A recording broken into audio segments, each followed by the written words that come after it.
This project is sponsored by Altium 365. Altium 365 is a cloud-based platform designed for electronics design and engineering. It provides a suite of tools for PCB design, including equipment management, supply chain, library management, ECAD connectivity, co-design and integrations, and manufacturing portal. Accelerate your time to market with Altium 365 streamlined workflows, real-time collaboration tools, and automated process that reduce design iterations and rework. Explore Altium 365 and step into the future of electronic development. Hello, a metal detector is a device used to detect the presence of metal objects in the ground or other materials. It works by generating an electromagnetic field and then measure the response of any nearby metal objects to that field. Self-construction of such a device is often a complex and expensive process. Small, simple metal detectors in the form of a kit can be obtained for a few dollars. It is only necessary to solder the components in the appropriate marked place, and almost always the device works immediately after connecting the battery. This time I will analyze and compare three seemingly completely different models that can be found most often in online stores. All three detectors are supplied as a kit containing all components and PCB with clearly marked places where the components need to be soldered. Soldering the components takes no more than a half hour for each kit, and at least in my case all three detectors worked immediately on first power up. If we look at them a little more carefully, we will notice that all three metal detectors contain exactly the same components: 3 transistors each, 4 capacitors,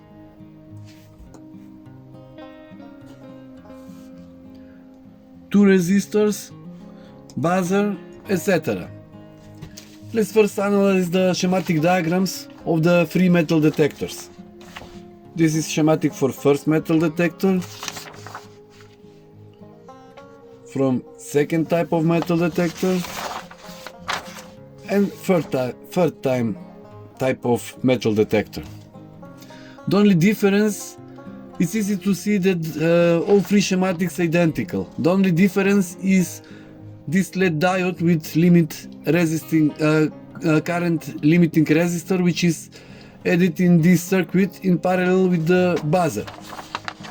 So all 3 metal detectors are made according to the same schematic, but we can see the layout of the components and the shape of the coils are different. Let's see if these differences affect the sensitivity of the devices. I will perform the test under the same condition with 3 volts power supply.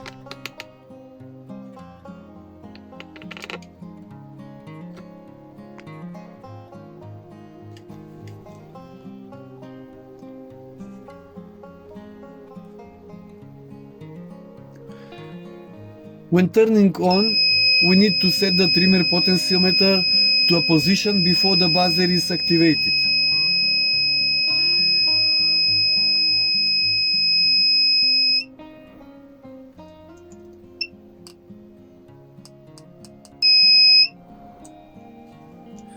When it is closest to activation, the sensitivity is the highest, but therefore the stability is the lowest. I will perform testing first on a small object, coin, and then on a more massive metal objects. First, I would like to briefly explain the principle of operation. The coil is made on a double-sided PCB and consists about 50 turns, 25 on each side. If you look carefully at the board,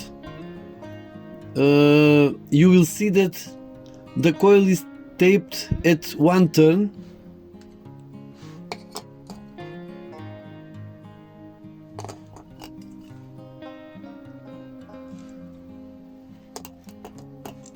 and this turn is actually producing an out-of-phase output called feedback.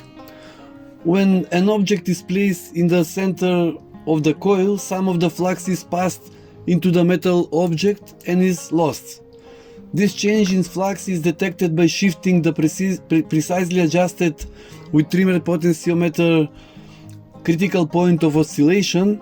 The circuit stops oscillating, and as a result of this change, a voltage appears on the collector of the third transistor and the buzzer is activated.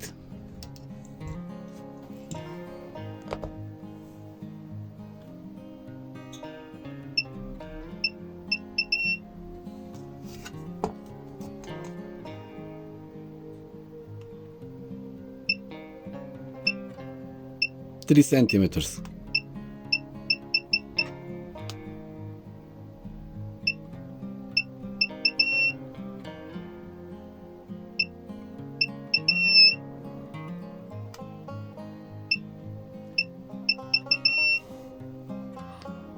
Now bigger object.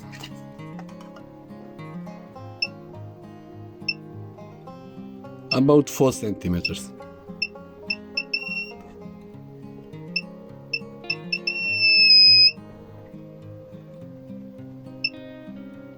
First reactions at 4 centimeter.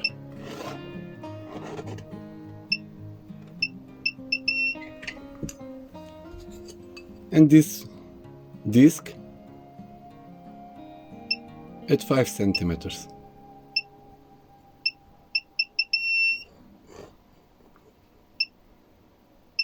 First reaction at 5 centimeters.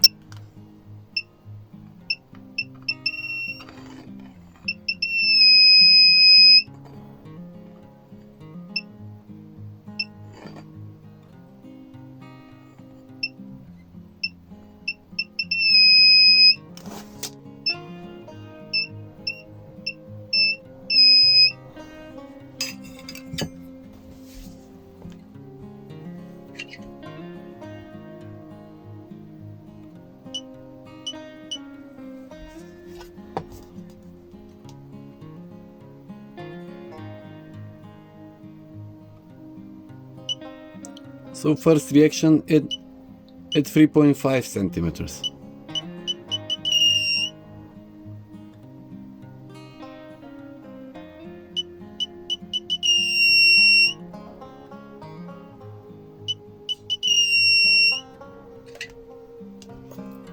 Next with bigger object.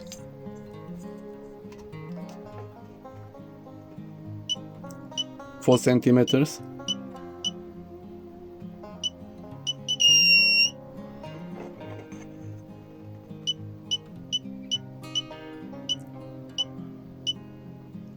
Four point three centimeters.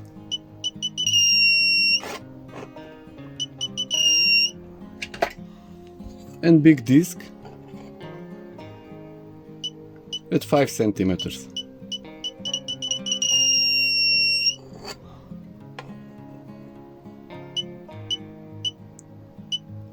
.5 centimeters.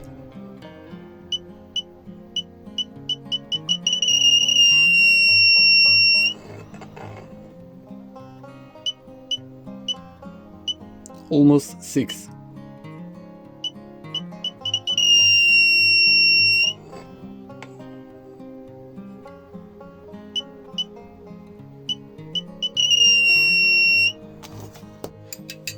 This metal detector has own 3 volts battery.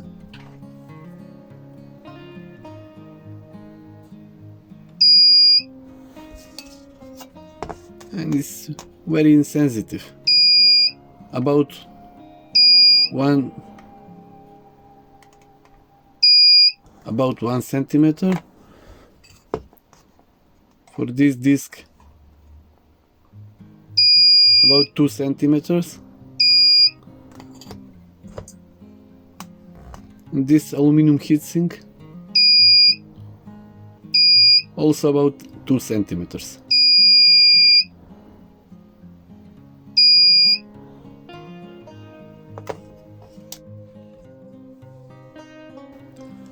From what you've seen so far, it can be concluded that the sensitivity of this type of metal detectors is generally very low. The reason for that is the way the search coil is designed. The printed circuit coil does not produce a very sensitive detection because the magnetic flux is widely distributed over a very large area and not very much flux is near the object being detected. We can significantly increase the sensitivity of these metal detectors if we make an external search coil consisting of 70 to 80 windings in the form of a circle with a diameter of 10 centimeters and a tap point on the second winding, but I will explain this in more detail on another occasion. As we could see from the tests, first two metal detectors have almost the same sensitivity, and it mostly depends on the precise adjustment of the trimmer potentiometer, during which we have to find a compromise between stability during operation and sensitivity. The third detector has the lowest sensitivity, and the obvious reason is the shape of the coil, since the circuit diagram and the value of the components used is identical in all three detectors. And finally, a short conclusion. These miniature metal detectors cannot boast of any great sensitivity, but it would still be good to make them for any enthusiasts in this field, especially because of the opportunity to study in details the way this device works. Another big plus is the possibility of tweaking and improving their features, and of course the incredibly low cost.